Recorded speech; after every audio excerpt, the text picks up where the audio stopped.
sé por qué. Creo que solamente el host puede, en ese caso. Sí, pero antes no era así, bueno, no sé.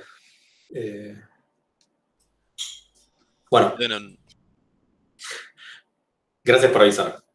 Bueno, volviendo, la iluminación tiene un papel fundamental en las aplicaciones gráficas porque muchas veces se usa para dar un sentido de profundidad o realismo o simplemente es algo estético, pero está y ayuda a comunicar, ¿sí? Que es lo que siempre se busca con las aplicaciones gráficas. Eh, Bien, vamos un poco más allá. ¿Qué es la luz?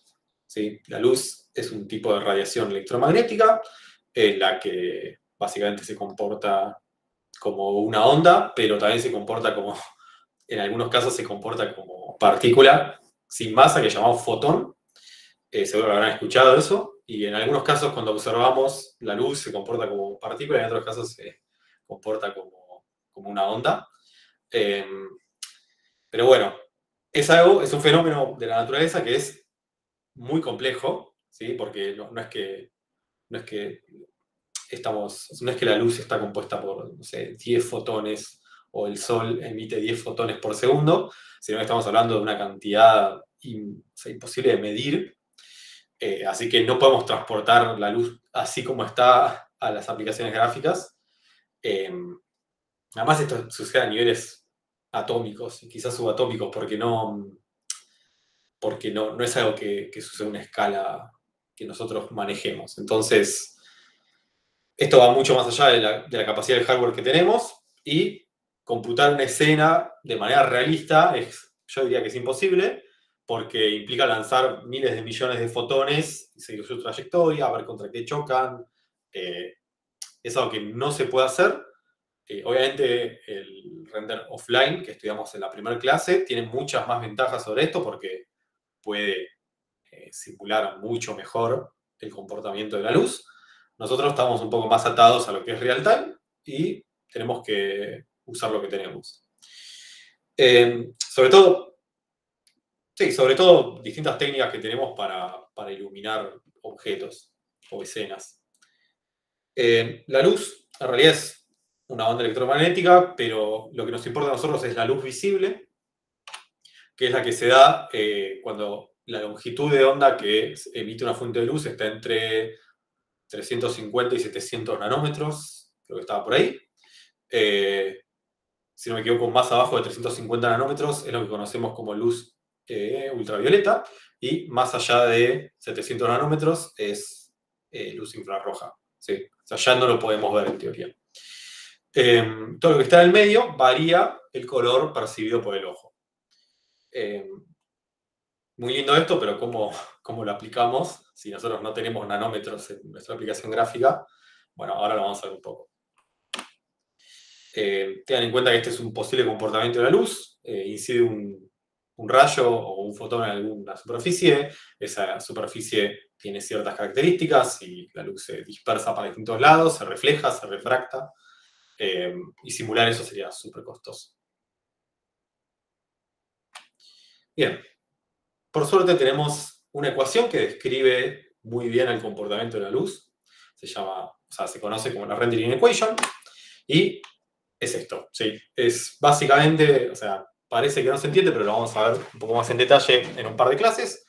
Hoy lo que podemos ver es que lo que nos da la rendering equation está medida en radiancia, que es una unidad de medida. Lo que nos da es la luz que percibimos en un punto desde nosotros que estamos observando en otro punto. ¿Sí? Por ejemplo, voy a ver si puedo dibujar. Creería que sí. Genial. Por ejemplo, si nosotros estamos acá, la luz que percibimos en este punto, o sea, la luz visible que nos llega a nosotros en ese punto, depende de dos cosas, que son los dos términos más grandes. La luz que emite este punto, ¿sí? La superficie en realidad, pero lo tomamos como una muestra puntual. La luz que emite, por ejemplo, si estamos viendo una lamparita, ¿sí? Que está prendida, este término sería mucho más grande. Más una integral que está definida en un casquete de esfera, es decir, media esfera, orientada hacia arriba según la normal de este punto,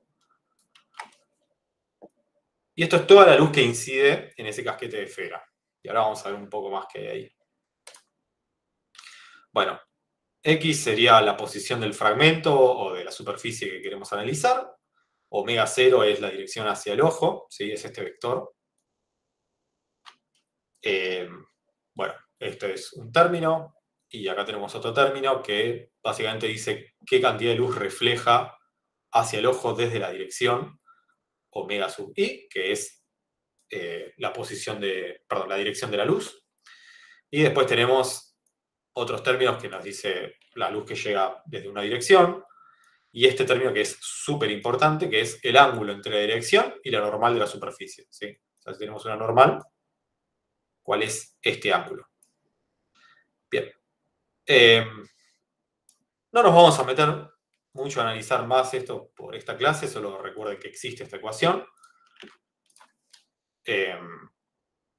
Eso. Ahora, el problema con tener esta integral es que no tiene resolución analítica. Nosotros no podemos tomar un punto de la vida real y verdaderamente analizar, listo, tomamos este punto, no sé, qué sé yo, un punto cualquiera y analizamos cuánta luz le entra 100%. ¿Sí? A menos que sea una habitación totalmente cerrada y sea despreciable, o sea, que esté todo a oscuras.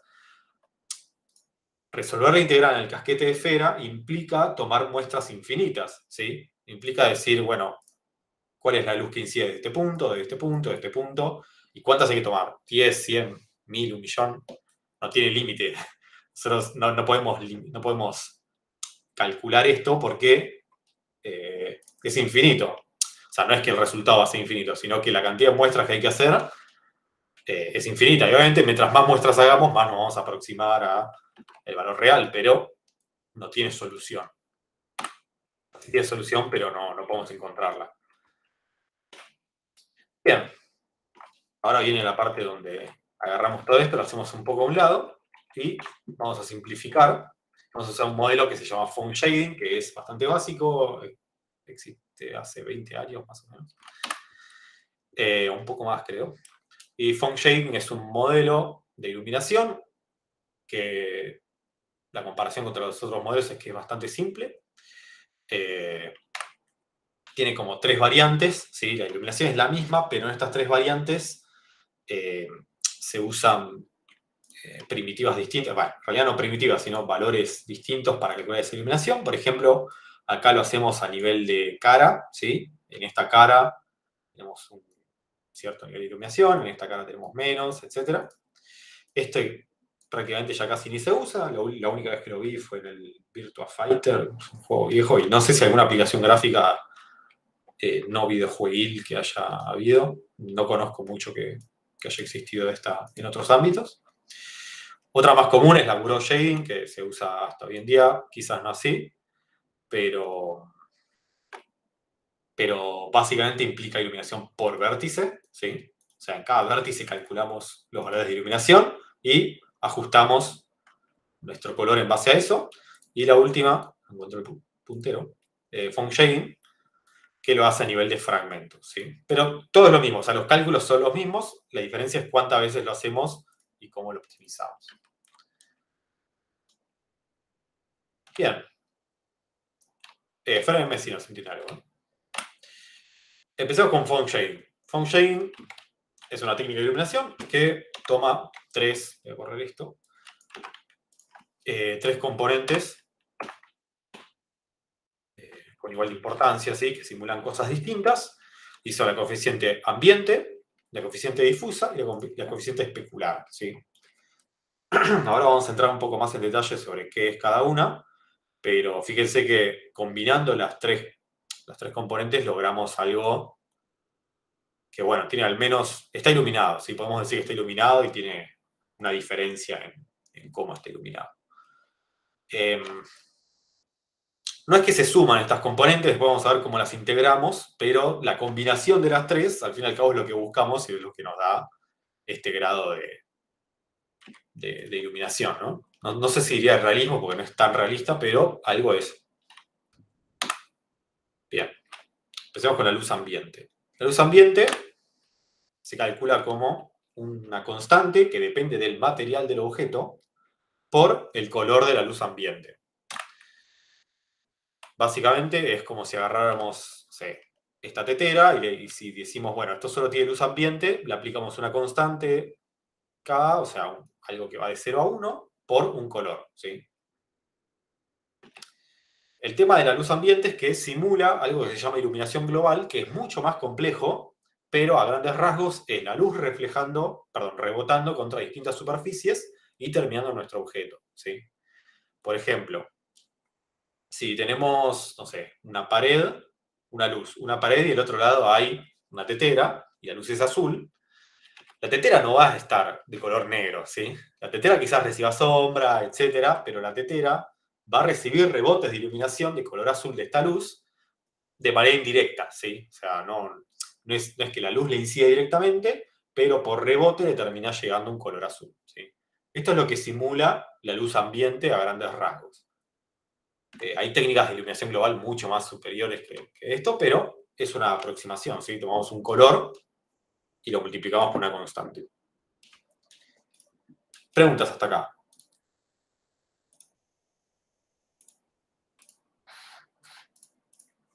Asumo que o sea, si yo les digo implementen luz ambiente hoy en día en un shader, pueden hacerlo. Porque es multiplicar un color por una constante. Esta constante cambia según el objeto, ¿sí? Acá puedo tener, no sé, una pelotita, que la pelotita tiene un K de, no sé, 0,3. Y esto implica que la pelotita quizá sea un poco más oscura a nivel ambiente. Bueno, eso es algo que lo modelan ustedes.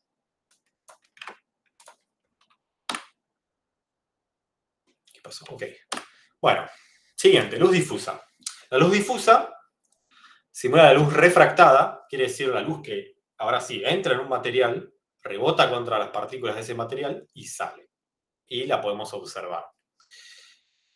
El tema es el siguiente, la luz difusa, obviamente, es constante para un objeto, pero depende de algunas cosas más, ¿sí? Depende de qué tan alineadas están las normales de los puntos respecto a la dirección de la luz, ¿sí? Esto parece complejo, en realidad no lo es.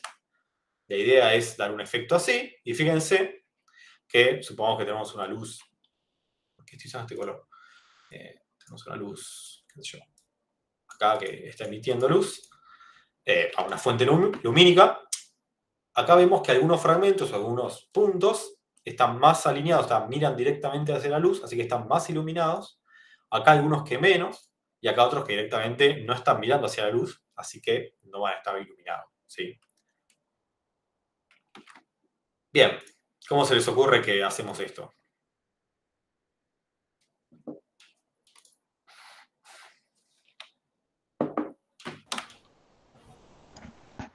Necesitamos la dirección de la posición del Sol. Sí, ¿y qué más?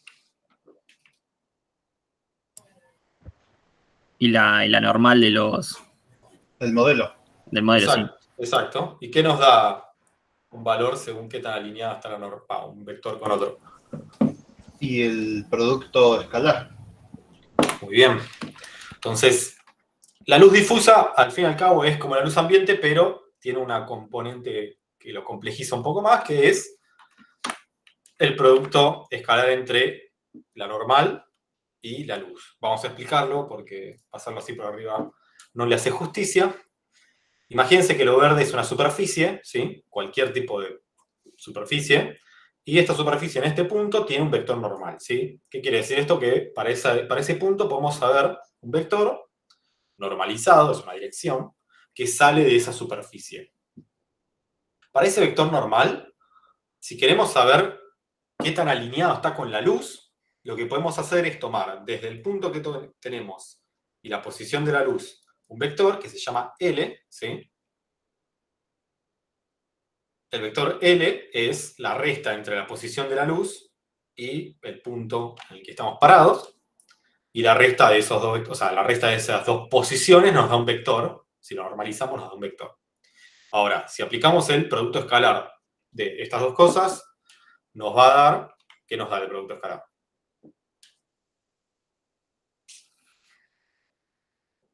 Un valor entre qué rangos.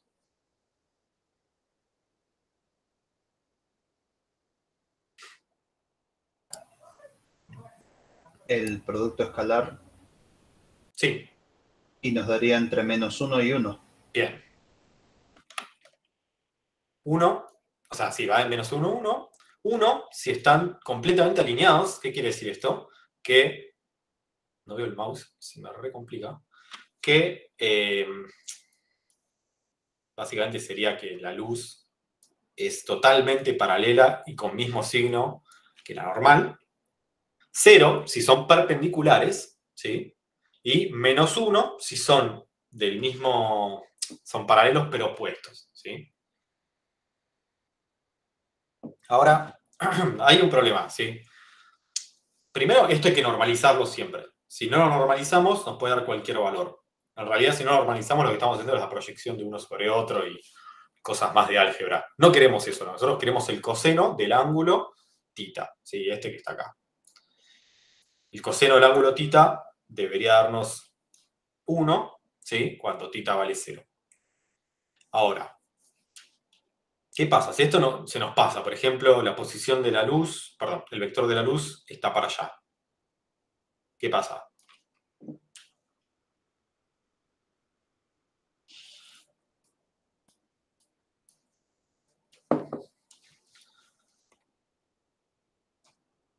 ¿Cuánto da el producto escalar?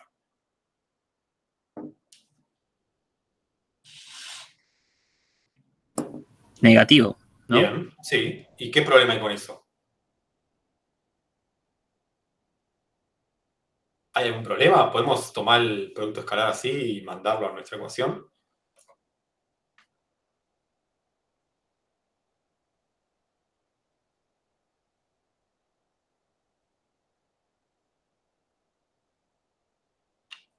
Bueno, la respuesta es, podríamos, pruébenlo.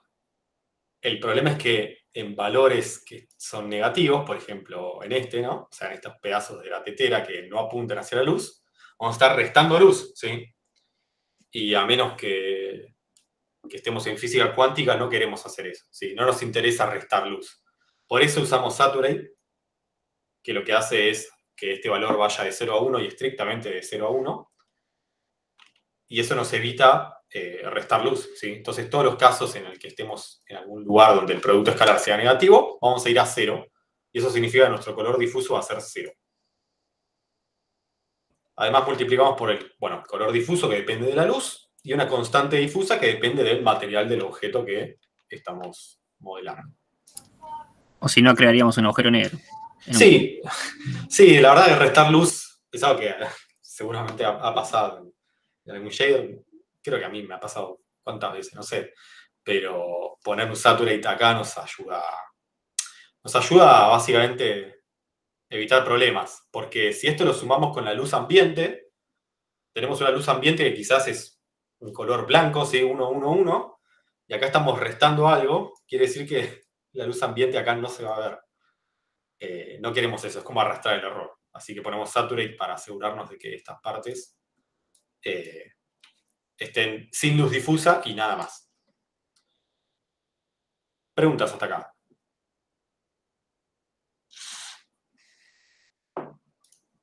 Bueno, vamos a seguir. Ten en cuenta que ¿qué pasó? Que este coeficiente, este término es súper importante, ¿sí? Saturate n.L es súper importante. Lo van a ver en todos lados. Lo vimos en la render equation, en realidad ya estaba ahí metido. Lo van a ver en un montón de lados. Porque esto determina, es como un coeficiente que me dice cuánta luz difusa nos da. ¿Sí? Antes de seguir con luz ambiente, si pueden pinearme la cámara. A ver si puedo hacer esto bien.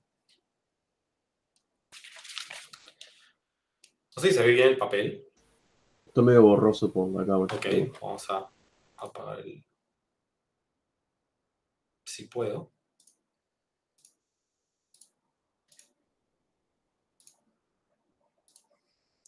Meet cambió los iconos de nuevo, no lo puedo creer. Bueno.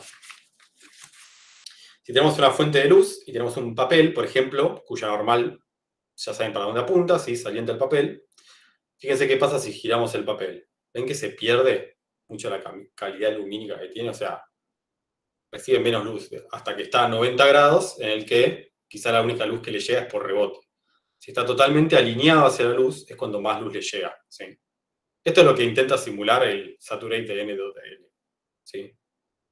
De hecho, la parte de atrás del papel, aunque tiene algún efecto más, no está recibiendo nada de luz directa de la fuente esta.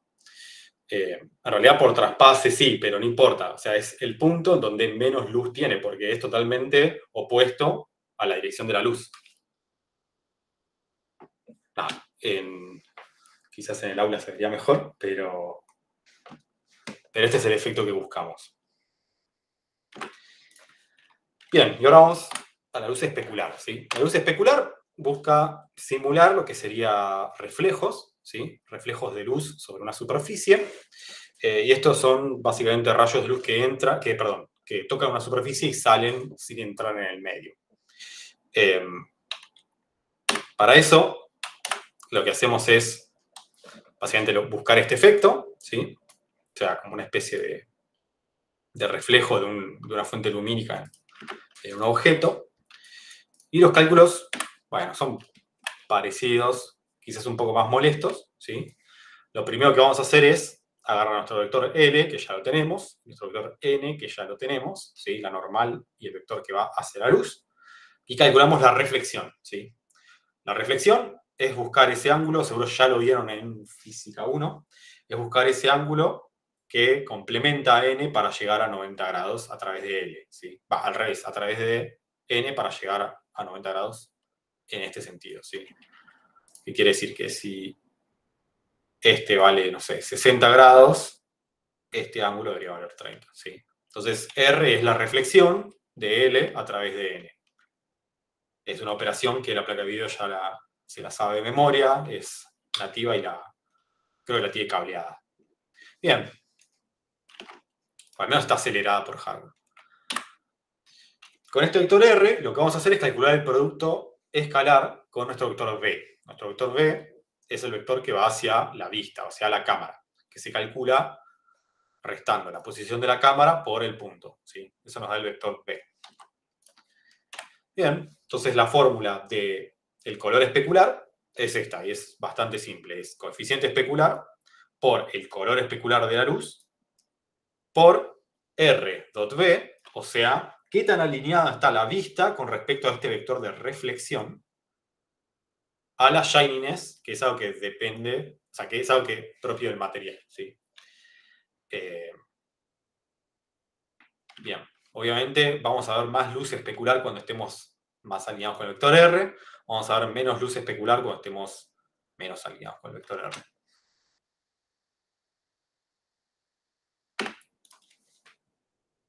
Preguntas hasta acá. Todo claro. Ok, vamos a seguir. En esta Sí. ocasión no se usa el Saturate. En esta ocasión no, porque... en realidad sí, perdón, en esta ocasión sí deberíamos usar Saturate. Perdón, acá está mal puesto, en las fórmulas de después lo vamos a ver, porque vamos a extender este método a algo un poco más realista, pero sí, acá sí se usa Saturate. Me confundí con otra cosa de antes, perdón. Sí. Deberíamos usar Saturate porque si no, en este caso, que es muy difícil que pase, pero puede pasar, vamos a restar luz, ¿sí? Claro. ¿Y los coeficientes de los tres, tanto ambiente, difusa y especular, Sí. van de 0 a 1 o pueden pasar de esos valores para, no sé, brillar más Bueno, o algo así? ahora lo vamos a ver, ¿sí? Ok. Tenemos la combinación de los componentes ambiente, difusa, especular, da nuestro color final. En realidad no se suma esto, ahora vamos a ver una aplicación, ¿sí? Pero fíjense que el K, el KD y el KS y el shininess dependen del material. Ahora es donde, ahora sí, tienen esa parte. K, KD y KS generalmente deberían ir de 0 a 1, ¿sí? Básicamente nos permite modelar distintos tipos de materiales, por ejemplo, no sé, un color que tenga más parte difusa, un material que tenga más parte difusa y menos parte especular va a ser, no sé, algo más difuso como un papel. Algo que tenga menos parte difusa y más parte especular va a ser algo que refleje mucho la luz. Por ejemplo, no sé, un metal. El coeficiente de ambiente quizás depende un poco más de lo que querramos hacer en la escena, pero también debería estar alineado a qué tan difuso es el material. Bien. Y shininess, bueno, en realidad eso va de 0, o sea, no puede valer 0, no debería valer 0, de 0 a 64, ¿sí? Generalmente se lleva bien con potencias de 2, y ahora vamos a ver el efecto que tiene. Lo que hace shininess es achicar o agrandar el brillo el brillo especular, ¿sí? No encuentro. Por ejemplo, este brillo acá que es así chiquito, lo que haría shininess si lo llevamos a algo más bajo es agrandarlo, ¿sí? Si lo llevamos a algo más alto, lo va a achicar más. En realidad, este modelo tiene un problema, que es que hay que jugar mucho con los K y el shininess para lograr algo más o menos plausible y que tenga sentido, ¿sí? Quizás al final de la materia vamos a otros modelos donde todo funciona y simplemente funciona, pero nada, este modelo nos da una iluminación básica con la desventaja de que, bueno, hay que tocar un poco los valores para que las cosas se parezcan a los materiales que queremos. Bueno, problema con FON, ¿sí? A partir de ahora solo vamos a ver problemas. ¿Qué pasa si nuestro vector de vista se pasa a un ángulo mayor que 90 grados de nuestro vector de reflexión, ¿sí? Para el otro lado sería. No se ve luz especular, ¿sí? Por ejemplo, esto es lo que hablamos con el saturate, ¿sí? Si nos pasamos para este lado, no vamos a ver luz especular. Y eso está bien si estamos... No sé dónde estoy dibujando. Ok. Esto está bien si estamos de este lado, porque, bueno, no queremos ver luz especular, pero si estamos viendo esta superficie, en realidad acá sí queremos ver luz especular, ¿sí? Porque en realidad acá lo que haría es reflejar para el otro lado, pero necesitamos verla. O al menos es más realista que veamos luz especular de ese lado. Entonces, lo que se plantea en un momento es mudar este modelo, algo que se llama Blink-Fong, que es muy parecido, pero lo único que hace es cambiar el cálculo de la luz especular, ¿sí?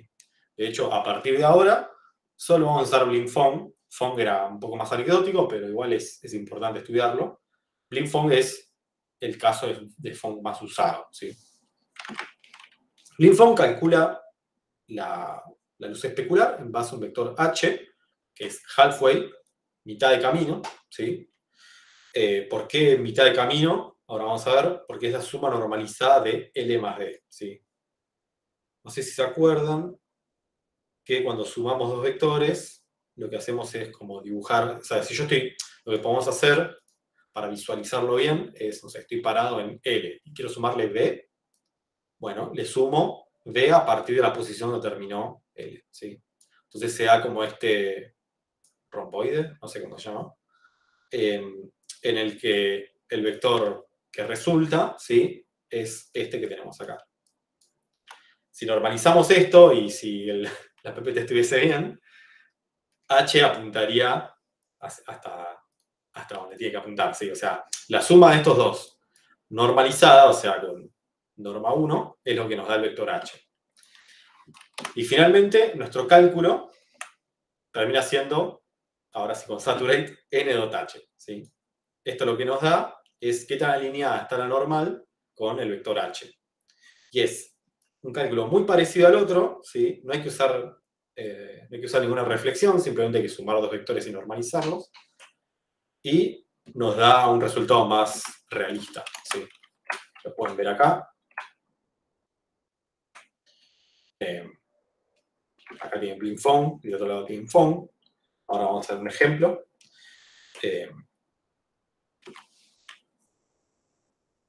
Por ahora eso.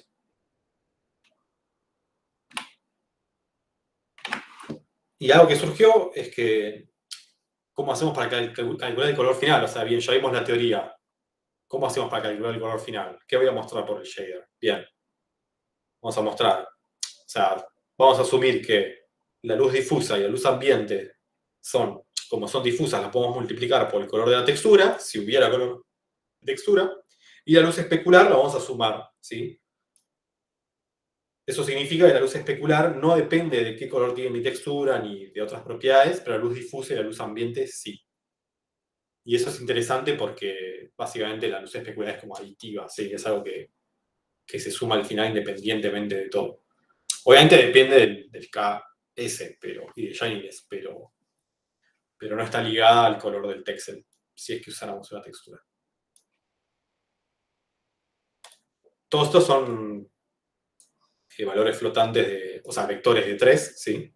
Pues son valores de color.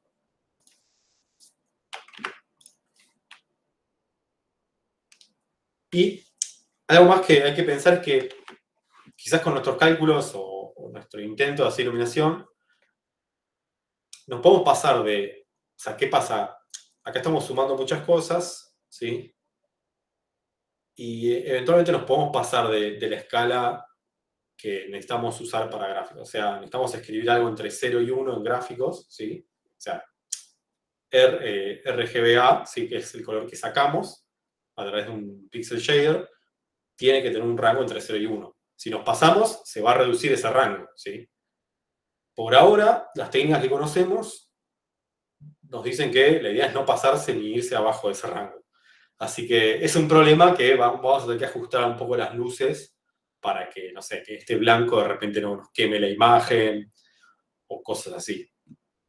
La clase que viene vamos a ver unas técnicas para evitar esto y que sea independiente de lo que hacemos, pero por ahora hay que ajustar las luces a que dé algo plausible. Bien. Consultas con el modelo Blinfong.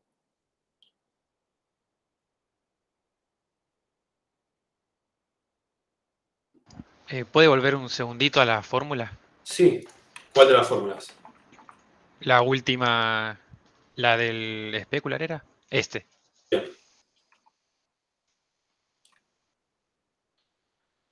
Igual les recuerdo que hay ejemplos de esto y ahora vamos a ver un ejemplo de esto. Con un poco más de avance. Pero...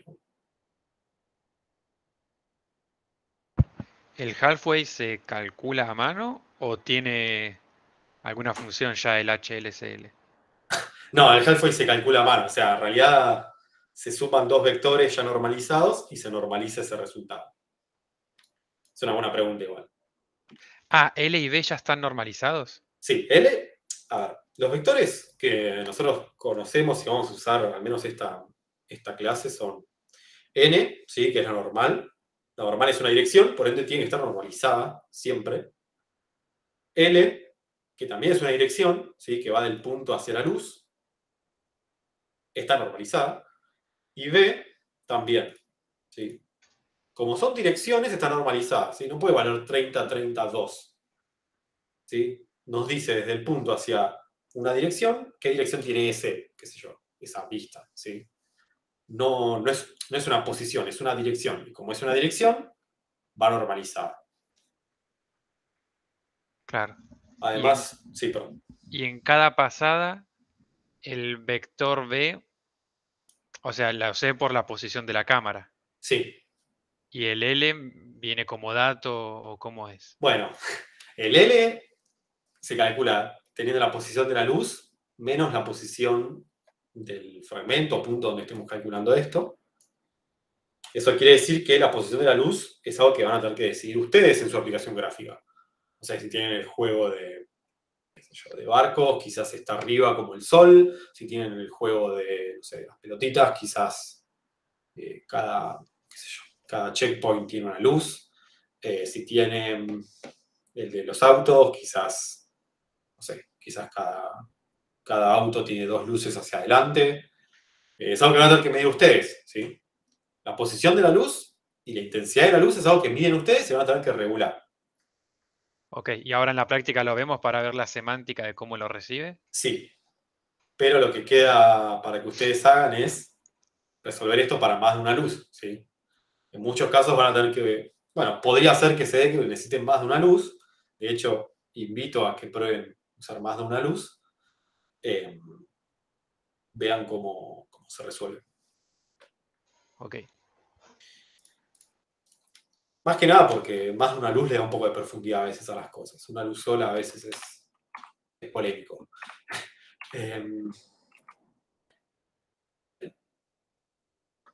¿Alguna consulta más?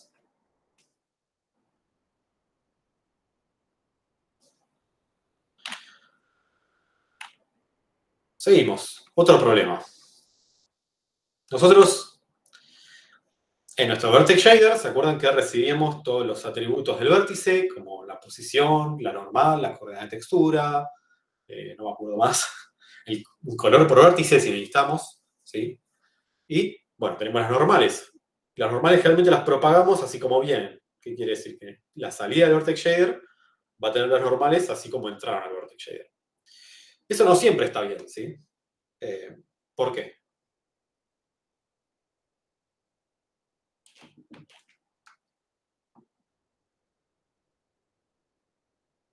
¿En qué caso estaría mal que propaguemos las normales así como vinieron?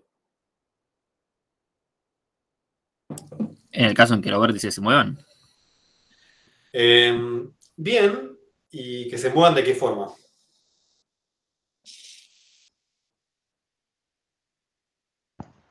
Rotaciones. Cuando Bien, rotan sería el problema. ¿solo rotaciones? Y si solo lo traslado, la normal seguiría mirando en la misma dirección. Bien, paramos ahí. ¿Hay que trasladar las normales? No, no ¿Por haría, qué? no haría falta.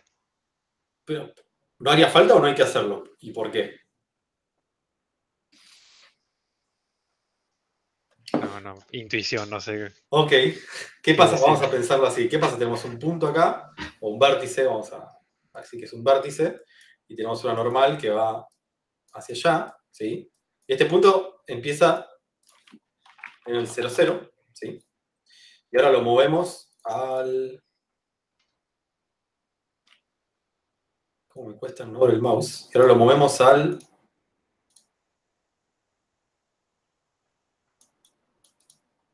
Bueno, no funcionó. Lo movemos a otro punto. Por ejemplo, el 10, 0, ¿sí? Esta normal, que puede... Imaginemos que estamos en 2D, ¿no? Esta normal, que vale 0,77 y 0,7, ¿sí? Asumimos que está normalizada. ¿Qué pasa si la movemos? ¿Cuánto va a valer? Lo mismo, No, debería valer lo mismo. ¿Por qué debería valer lo mismo? porque son direcciones. Muy bien, ¿sí? Como son direcciones, no nos importa desde qué punto está el vértice, nos importa para dónde va, ¿sí? Entonces, si movemos un vértice, no hay que mover la normal, ¿sí? Porque si movemos la normal, además de que está mal conceptualmente, vamos a romper todos los cálculos. Y no podemos arreglarlo normalizando al final, ¿sí? Porque va a romper los cálculos. Así que no hay que mover las normales, ¿sí? Bien. Y nos falta, ya vimos que rotar sí importa. Trasladar, no queremos trasladar normales. ¿Y qué falta? La escala. ¿Qué pasa con la escala?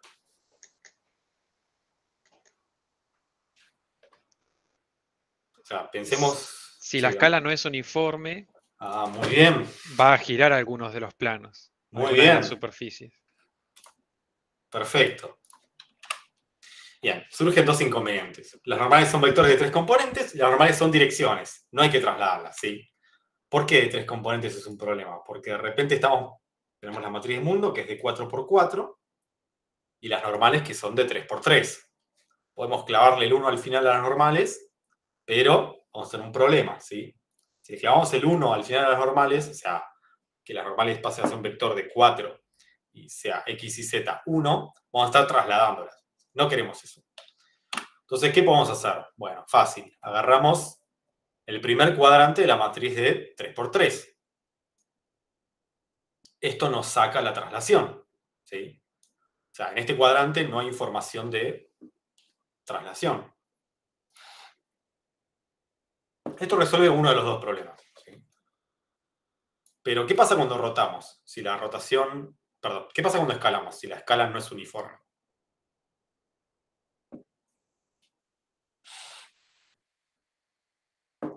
va a dejar de estar normalizado el vector. Bueno, casi, pero sí, se va a romper todo. Fíjense lo que pasa, acá tenemos un caso, agarramos el triángulo en 2 dimensiones y lo escalamos, perdón, en 3 dimensiones, asumimos Z0, lo escalamos por esta escala que no es uniforme, ¿sí? O anisotrópica también. Eso quiere decir que, o sea, que no es uniforme, quiere decir que tiene valores distintos para cada uno de sus componentes, o algún componente tiene un valor distinto. Y como resultado nos da este triángulo que está bien, está buenísimo, pero el vector normal se rompió, ¿sí? Pero algo muy importante es que las tangentes se conservan cuando escalamos de manera no uniforme, ¿sí? Pero bueno, ahora tenemos 3 problemas. Las tangentes se conservan, las normales no se conservan.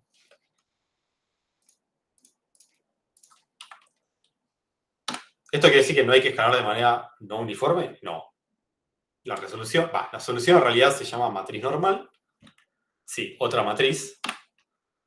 Transforma las normales. La vamos a usar en el vertex shader para transformar nuestras normales. Y es el cuadrante de 3×3 de la transpuesta de la inversa de la matriz de mundo. ¿Qué significa eso? La inversa de una matriz es una matriz, por ejemplo, no sé, A por la inversa de A tiene que dar la matriz identidad, ¿sí? Es una matriz que transforma a la original para que dé la matriz identidad cuando se multiplican juntas. Y la transpuesta es agarrar las columnas y escribirlas como filas, ¿sí? ¿Por qué esto nos resuelve las cosas? Bueno, tiene que ver con una premisa matemática, o sea, saliendo de que la tangente se altera correctamente, ¿sí? Y la tangente, cualquier vector tangente se altera correctamente cuando escalamos de manera no uniforme. Y la tangente siempre es perpendicular a la normal, entonces con esas dos cosas podemos obtener, y una deducción matemática por medio, se las dejo si la quieren leer, podemos obtener que una matriz que es la transpuesta de la inversa de la matriz de mundo puede transformar las normales y dejarlas de manera correcta.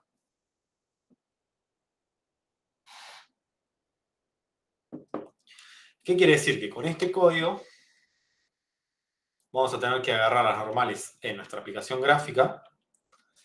Perdón, vamos a tener que agarrar la matriz de mundo en nuestra aplicación gráfica y pasárselo al shader para que lo aplique, ¿sí? Igual que las otras matrices, pero esta es solo la transpuesta de la inversa.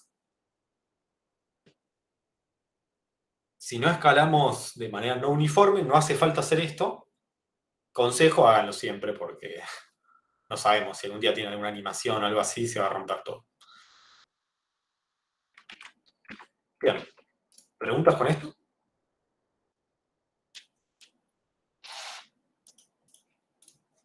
Nos estamos yendo rápido, pero vamos a ver una cosa más.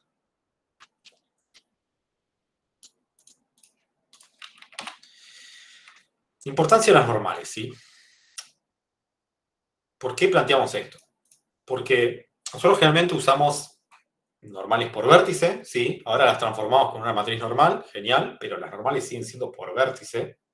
Y lo que pasa en el medio es que las normales se interpolan, ¿sí? Y todo lo que está en el medio entre un vértice y vértice va a terminar valiendo la interpolación lineal, o podemos usar una, qué sé yo, alguna que no sea tan lineal y tenga un poco más de curva, pero al fin y al cabo se interpolan entre dos valores que nos vienen desde los vértices, ¿sí? Y esto está bueno, pero tiene un problema, ¿sí?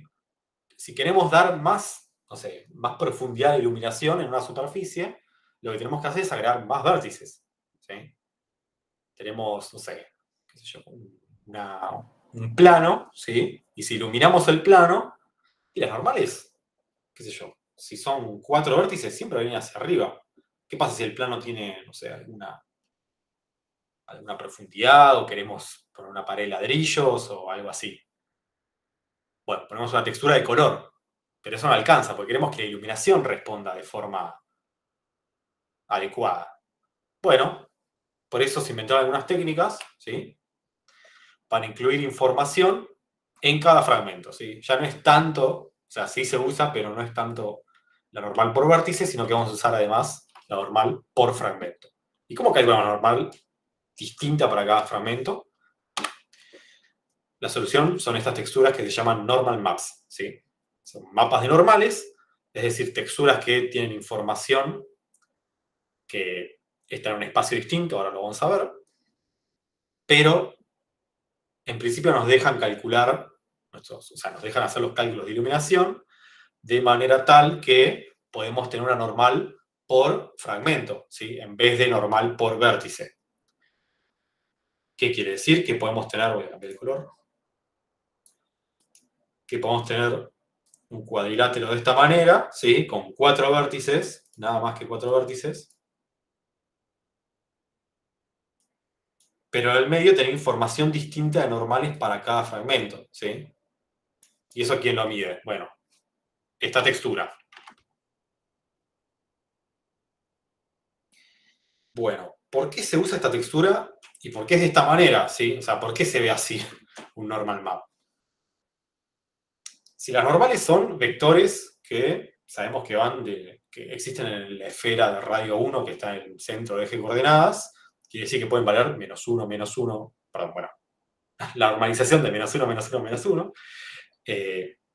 ¿Por qué esta textura se ve así? ¿Sí? O sea, no debería ser roja, verde y azul esta textura y quizás en negativo. Bueno, no podemos escribir colores negativos en las texturas, podemos codificarlo, pero es un poco más complejo.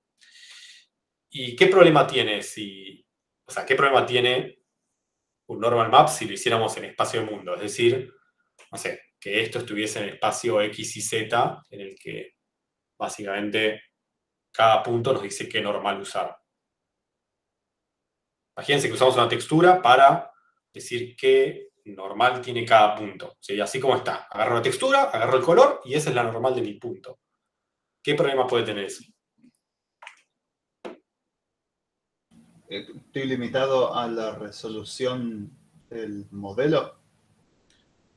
¿Vos te referís a cada punto a los vértices? ¿A eso estabas refiriéndote? No, estoy hablando de los fragmentos. ¿Sí? Ah, perdón, pensé que esta vez no. Okay.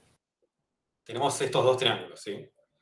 Y acá hago, no sé, un sample de una textura que me dice que la normal es el 0, no sé, si esto va hacia arriba, ¿sí? Eso es lo que me dice la textura, por ejemplo. Además de que no puedo irme a valores de vector negativos en la textura. ¿Qué más? ¿Qué otro problema puedo tener? No entiendo cómo hay problemas. ¿No es eso, esta textura? O sea, vos vas pasando fragmento por fragmento y... En realidad, bueno, es un poco más complejo, pero en realidad es así. Si nosotros tomamos un vector o sea, si nosotros pasamos la información de normales, así como viene la textura, a los fragmentos y lo usamos, si rotamos el modelo, ya se rompe todo, ¿sí? Si tenemos un plano que mira hacia arriba y hacemos no sé, un normal map que me diga que el vector, no sé, que sea, qué sé yo, todo verde, porque el plano siempre mira hacia arriba, cuando rote ese plano, voy a tener que hacer otro normal map, o voy a tener que rotar esas normales, o cosas que la verdad son cálculos que son bastante complejos, ¿sí? Se ve por qué, o sea, la idea de aplicar una textura a un objeto no funciona tan fácil para los normales. Si ese modelo rota o tiene alguna transformación o lo que sea, ya se complejiza muchísimo. Entonces, ¿qué pasó? Bien, se pensó en un modelo, ¿sí? En un espacio, en el que se pueden, básicamente, poner estas texturas que se llaman espacio tangente. ¿Sí? No nos vamos a adentrar mucho en espacio tangente, pero lo importante del espacio tangente es que nos dice para qué dirección va la normal en ese espacio, como si fuese saliente siempre a la superficie. ¿Sí? Ya no es hacia arriba o hacia abajo o hacia la derecha o hacia la izquierda, sino en el espacio tangente, o sea, saliente a la superficie. ¿Para dónde va? ¿Sí? Entonces esto se lo podemos aplicar a un plano que que está en el techo, o se lo podemos aplicar a un plano que está en el piso, o un plano que está, qué sé yo, en una pared, y nos va a dar información, en base a unos cálculos matemáticos, de para dónde miran las normales en ese punto, ¿sí? Y eso está bueno porque no tenemos que volver a calcular un montón de cosas para básicamente obtener, o sea, no tenemos que volver a calcular este mapa de normales según la orientación del modelo, sino que tenemos que aplicar esto, aplicar una operación que es la misma siempre y nos va a dar una normal en espacio de mundo, ¿sí? Es un poco complejo, ¿sí? Pero funciona muy bien y ahora vamos a ver algunos ejemplos. En realidad lo que se hace, o sea, una vez que hacemos sample de esta textura, lo que se hace es calcular una matriz que se llama la matriz TBN, ¿sí? Que es la matriz de tangente, bitangente y normal. ¿Sí? Y básicamente se modela de esta manera. La primera columna es la tangente, la segunda columna es la bitangente y la tercera columna es la normal. Y de esta manera podemos pasar del espacio tangente al espacio de mundo. Quiere decir que agarramos esta textura, le aplicamos alguna operación, la multiplicamos por la matriz TBN y ya tenemos nuestra normal del modelo, ¿sí? Con toda esta resolución que queríamos. ¿Qué es la tangente y qué es la bitangente? Bueno, ustedes vieron en análisis 2 que cualquier superficie, como no sé, qué sé yo, este papel, tiene una normal que es un vector que va hacia arriba, así saliente de la superficie. Ahora, vector tangente es cualquier vector que sea perpendicular a este vector normal, ¿sí? En 3D tenemos infinitos, ¿sí? ¿Por qué tenemos infinitos? Bueno, levanten un dedo índice, saquen el dedo pulgar como si fuese una L y rótenlo, ¿sí? Todos los pulgares, ¿sí? Todos los posibles pulgares que tenemos son todas las posibles tangentes que tenemos, ¿sí? Son infinitas. Ahora, si agarramos al pulgar y además sacamos el dedo mayor, ¿sí? Y seguimos girando, tenemos una tangente, que es el dedo pulgar, y una bitangente, que es un vector que es perpendicular a la tangente y a la normal, ¿sí? O sea, combinación de tangente, bitangente y normal, hay infinitas, pero solo la bitangente es perpendicular a la tangente. Bien, eso básicamente nos da, como ven en la imagen, un eje de coordenadas rojo, azul y verde, que es un espacio tangente. Y lo que va a hacer simplemente es esta misma forma que estamos viendo para toda mi superficie. ¿Sí? ¿Qué quiere decir? Que si mi superficie se inclina, esto se va a inclinar con mi superficie. Y de esta manera, aplicando esta matriz a la textura, obtenemos un vector normal, ¿sí? Es demasiado para procesar, pero generalmente se explica muy mal esto, así que queremos ahondar un poco en los tecnicismos. Básicamente es un vector, es una matriz que se usa para pasar de un espacio tangente en el que vienen las texturas a espacio de mundo, que es la normal que ya podemos usar. Ahora, ¿cómo se calcula la tangente y la bitangente? Bueno, eso sí es un poco más complejo y lo vamos a ver en el código, pero se hace usando algún truco del Jaeger. Bueno. ¿Alguna pregunta con estos espacios? Entonces, por eso los colores raros que tiene. Exacto, en realidad sí, porque está pensado, o sea, esto está multiplicado por 0,5 más 0,5, está como, tiene una especie de cambio de espacio. Entonces, cuando tomamos la textura, ahora vamos a ver la fórmula, si no me equivoco, primero lo que hacemos es multiplicarlo por 2 y después restarle 1 para pasarlo al espacio de menos 1 a 1. Y después le aplicamos esta matriz, algunos truquitos más, ¿sí? Y tenemos nuestro vector normal en espacio mundo. O sea, ya rotado y ya listo para ser usado en todos los cálculos que queramos. Y este es el efecto que nos da, ¿sí? O sea, fíjense la diferencia en profundidad que hay acá, es abismal. En el ejemplo que tenemos no está tan marcado, pero lo van a ver porque sí, básicamente se nota igual.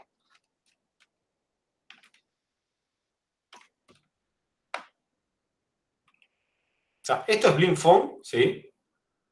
Esto es BlimFont solamente con un mapa normal, o sea, no hay ninguna cosa más rara acá. Sí, es una diferencia muy grande. Memes y preguntas. Si no hay preguntas, vamos directo a los ejemplos.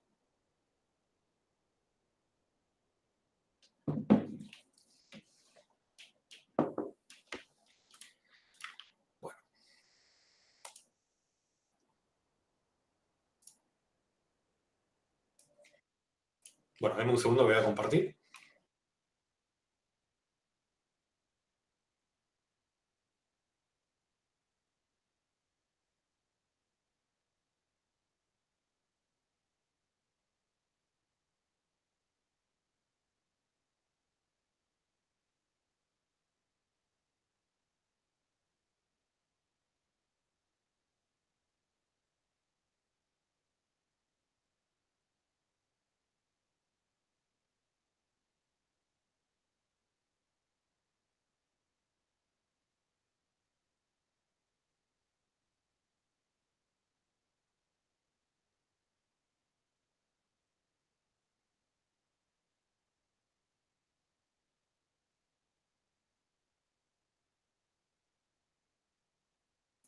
Y estaba muteado. ¿Se ve ahí algo?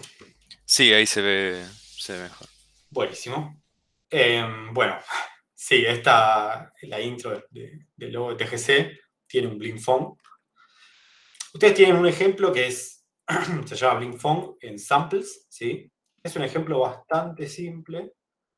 No tiene mucha profundidad, pero al menos muestra un poco lo que es este modelo de iluminación y pueden jugar con las variables como coeficiente de ambiente, coeficiente difusa y coeficiente especular. Pero no sé si se ve muy bien acá, porque estos modelos están un poco polémicos. Igual algo de profundidad le da a la escena, pero estaría bueno que, no sé, que el coeficiente de ambiente, vamos a poner una luz un poco más, no sé, que tenga sentido. Bueno, ahí se ve un poco mejor. Estos modelos igual están muy orientados a tener color por vértice y nada más, son muy pastel. Hay otro ejemplo que ya está pusheado, que se llama Blink Phone Types. Pueden buscarlo en nuestras ramas, que creo que lo pusheamos hoy. Y podemos ver acá este tipo de iluminación, que es Blink Phone. Pueden jugar con las variables de nuevo, ¿sí? Por ejemplo, si subimos Shininess un poco más alto, creo que le da un poco más de brillo a las cosas y se ven mejor.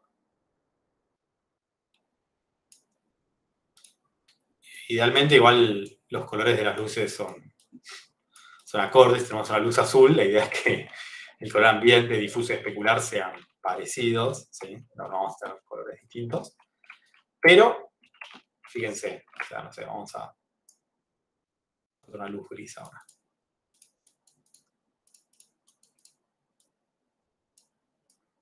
Acá estamos modificando el K, KD y KS para el piso y para la esfera, pero podrían tener K, KD, KS y Shines distintos. Fíjense, primero vamos a apagar todo excepto el KA. ¿Qué pasó? Ok. Sí, este es básicamente el coeficiente ambiental. Fíjense que no le da mucha profundidad a la escena, más que lo que ya conocemos. O sea, esto es multiplicar el color de la textura por un coeficiente y un color. Pero fíjense lo que pasa cuando sumamos el coeficiente difuso, ¿sí? Fíjense lo que pasó con la esfera. Va de 0 a 1, ¿sí? Y las normales que están más alineadas a la luz, ¿sí? Que está acá arriba, reciben más iluminación. Y las normales que están menos alineadas reciben menos. De hecho, si movemos un poco la luz, fíjense que esto cambia bastante.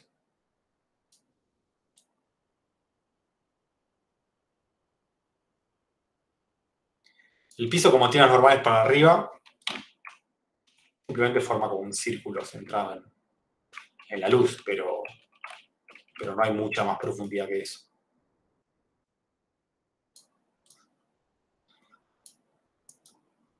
Y por último, el coeficiente especular, ¿sí? Si lo dejamos solito, simplemente nos da esta luz aditiva que, fíjense que ni depende de la textura. Esto no tiene nada que ver con la textura. Lo que sí depende es de la posición de la cámara. Por ejemplo, si nos alejamos mucho, o si nos ponemos en un ángulo quizás un poco más cercano y paralelo hacia el vector H, vamos a ver más luz especular.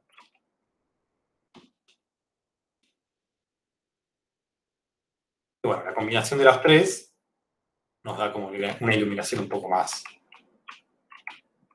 plausible, por así decirlo.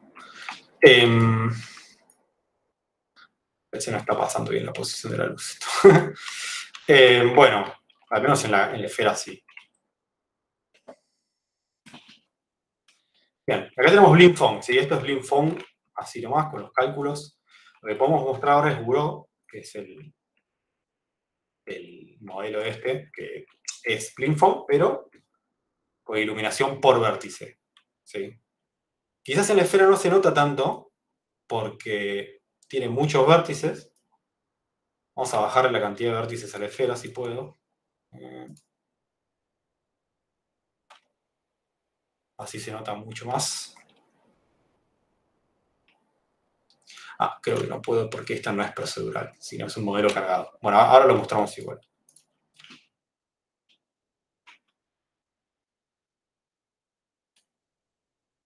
Por ejemplo, si subimos el shininess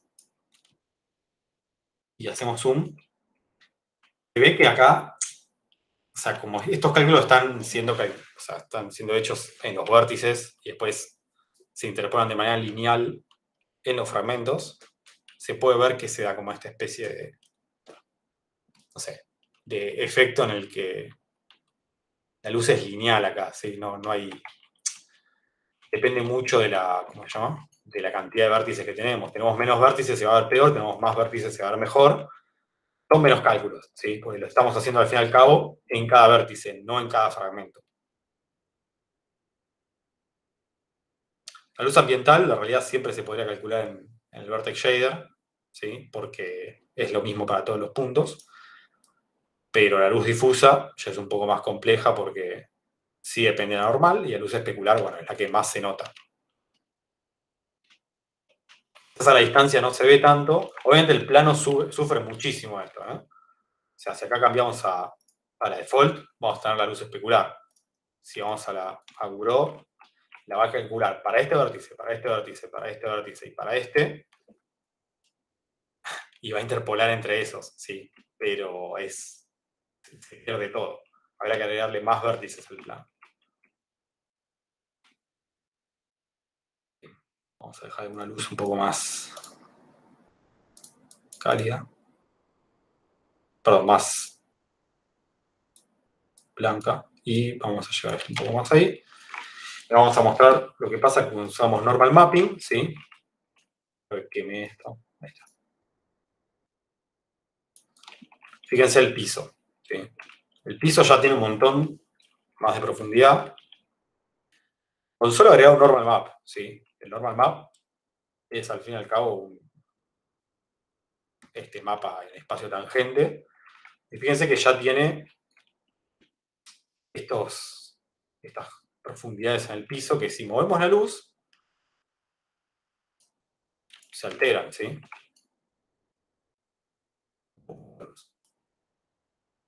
Y lo mismo en la pelota. En la pelota también, fíjense que tiene como esta especie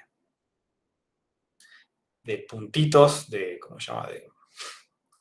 De óxido dentro de la esfera que reaccionan a la luz, ¿sí? Vamos a comparar sin normal mapping, ¿sí? Ahí se ve que es todo re plano y el piso también no tiene nada entre azulejo y azulejo. Si ponemos normal mapping, ya todo cobra muchísima más profundidad.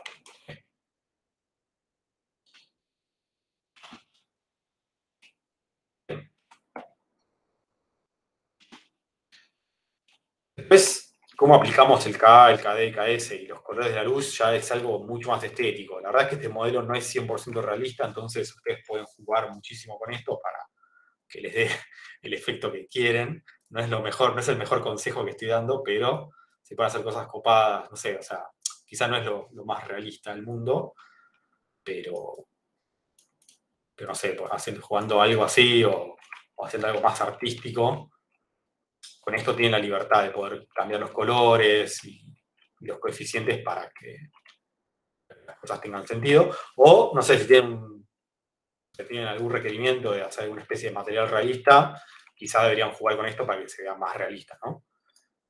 pensar mejor los colores de las luces, pensar mejor los coeficientes. Por ejemplo, si la pelota es, no sé, muy brillante, deberían subir esto al palo. Y si la pelota es más difusa, deberían, no sé, bajar esto y dejarla así, ¿sí? O sea, por ejemplo, no sé, esta pelota ahora parece que no refleja nada, ¿sí? Suben coeficiente especular y bajan un poco el difuso. Parece que la pelota ahora es un poco más brillante. Y si suben el shining es mucho más. Es para que jueguen esto. Acá se nota bien. Fíjense que acá hay 4 vértices que están teniendo luz especular. Preguntas.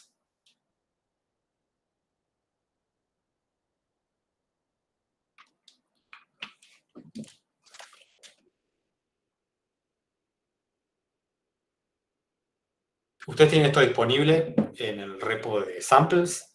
Está pushado en una branch que se llama BlinkFong con Normal Map. Y si no quieren acceder a esa branch, esto no era, tienen acceso a este ejemplo que es un poco más básico y no tiene Normal Map, pero bueno, tiene la fórmula igual. O sea, tiene la fórmula de BlinkFong igual.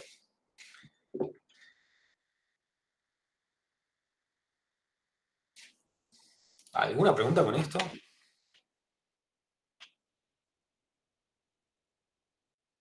Nada, ya pueden ir a meter esto en el TP. Vamos a ver la forma, vamos a ver los cálculos igual. O sea, yo creo que podría ir a probar y supongo que después cuando vaya probando y capaz tengan alguna duda de algo que... Sí, ese es un poco el lema de la materia, ¿no? Como que probando salen las cosas y salen más que nada las dudas. Pero vamos a repasar este shader, ¿sí? Primero, variables uniformes. ¿Sí? Acá vemos que tenemos muchas más. No se asusten, son las mismas que antes, son un poco disfrazadas o las que ya vimos durante la clase. Primero tenemos Worldview Projection, ¿sí? Esto ya nos estamos adelantando un paso más y en vez de mandar la matriz del mundo, la matriz de vista y la matriz de proyección, mandamos las 3 juntas desde la CPU, ¿sí? ¿Cómo funciona esto? Recordamos las vistas de proyección al principio de nuestra pasada de draw y mandamos el mundo del objeto multiplicado por la vista de proyección, ¿sí? Esto evita que en cada vertex shader tenemos que hacer las 3 multiplicaciones, ¿sí? Ahora estamos haciendo una sola. O sea, estamos cediendo un poco de tiempo de CPU por tiempo de GPU. Después tenemos la matriz de mundo, y acá tenemos la matriz normal, que es la inversa de la traspuesta del mundo. Perdón, la traspuesta es la inversa del mundo, se puede confundir. Y después tenemos colores y coeficientes, ¿sí? Tenemos, no sé, el color ambiente, difuso especular, los K respectivos, el shininess.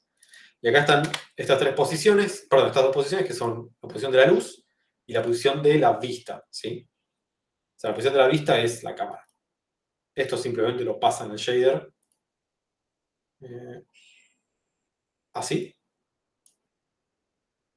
Y la posición de la luz me faltó. Ah, eso está, bueno, más arriba en el ejemplo. Acá. Es una posición que se pasa, ¿sí? Ustedes decían la posición de la luz. Acá definimos 2 texturas, ¿sí? Una que es la del modelo en sí, o sea, la textura difusa, la protagonista, por así decirlo, y el normal map.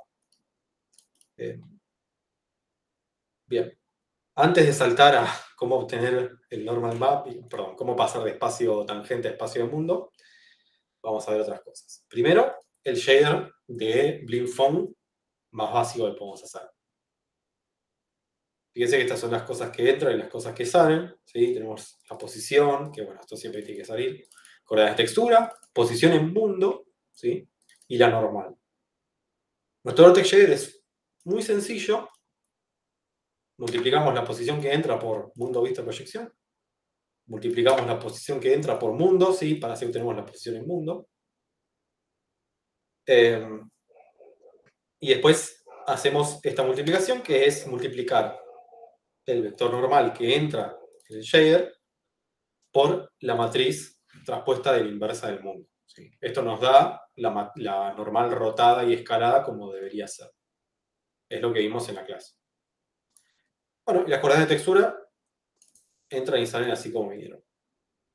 Y acá es donde vienen los cálculos. ¿Sí? Son bastante simples. Tenemos, no sé, el vector L, ¿sí? O light direction, como le quieran decir, que a mí me parece más fácil decir el light direction cuando ya estamos en shader, así entendemos las cosas. Lamentablemente, la comunidad de shaders tiene, ahí viene un poco de mi rant, tiene la costumbre de hacer cosas como estas, o sea, no sé, qué sé yo, a mí no me gusta, porque no es declarativo. ¿Sí? Después van a ShaderTalk o alguna comunidad de shader y van a encontrar miles de líneas donde las cosas se llaman WI o J sub 0 y es muy complejo entender qué está pasando ahí. Tiene una base matemática, no es que no tiene sentido, pero no sé, seamos declarativos. La dirección de la luz, sí. Yo lo había visto esas cosas que hacían, pero cuando son constantes matemáticas, como no sé, K de un resorte, o ponen G para la gravedad. Sí, pero es un debate eso, qué sé yo. Yo prefiero que seamos declarativos acá y punto. Igual, algunos shaders como este, que están basados, si no se me traba la máquina, que están basados en algunas otras cosas, tienen un poco de eso, pero están copiados de fórmulas matemáticas, es un poco más complejo. Pero bueno.